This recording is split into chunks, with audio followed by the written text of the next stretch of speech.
gunman's home. Good morning, Matt. Good morning, Michael. That rampage began in that house just behind me. The suspect allegedly shooting his grandmother first.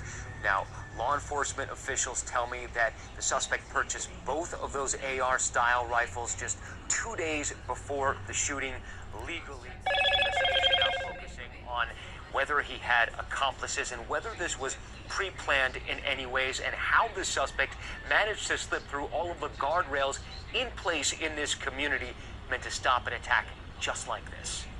This morning, authorities telling ABC News the shooter legally purchased 2 AR variant long guns within a week of his 18th birthday. What happened in Uvalde is a horrific tragedy that cannot be tolerated in the state of Texas. His classmates at Uvalde High School telling ABC News the suspect was known for fighting and threatening classmates. Nathan Romo, who had witnessed part of the shooting, had once been friends with him. What did you do to prompt him to say, "I'll kill you"? Nothing. I used to be his friend, but then I told him that I wasn't gonna start being his friend no more because he was being weird with not only me but a lot of other people. Several classmates telling us the suspect rarely went to school, and when he did, he sometimes frightened students like Ureli Vasquez. He had scars on his face, and I remember somebody asking him, what happened? Are you okay? Because he showed up to school with them, and he just straight out told them, with a smile, I did it myself because I like how it looks. Vasquez had also worked with him at a restaurant.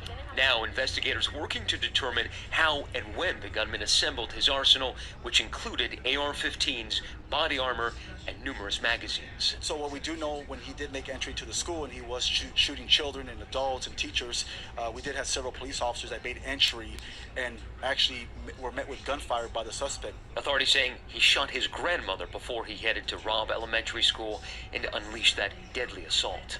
That school, part of a district with robust security measures in place, including lockdown protocols, threat assessment teams, and a digital program to monitor social media threats. But the shooter allegedly leaving a trail of disturbing social media posts, hinting at an attack. Investigators now poring over the gunman's accounts, where he reportedly sent videos and photos of guns to other users, even images of animal abuse.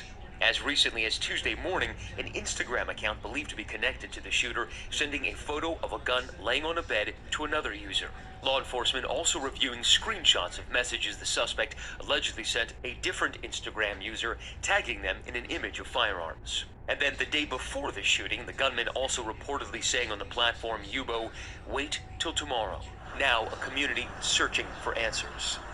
I just spoke with the suspect's grandfather, who said he had no idea his grandson had those guns in the house. The grandfather saying he's a felon, so it's illegal for him to have those weapons in. If he had known it, he would have turned him in. He also says his grandson didn't have a license to drive, couldn't drive, and he wonders who took him to purchase those weapons and whether he was able even to practice on them. Robin. Many of us are wondering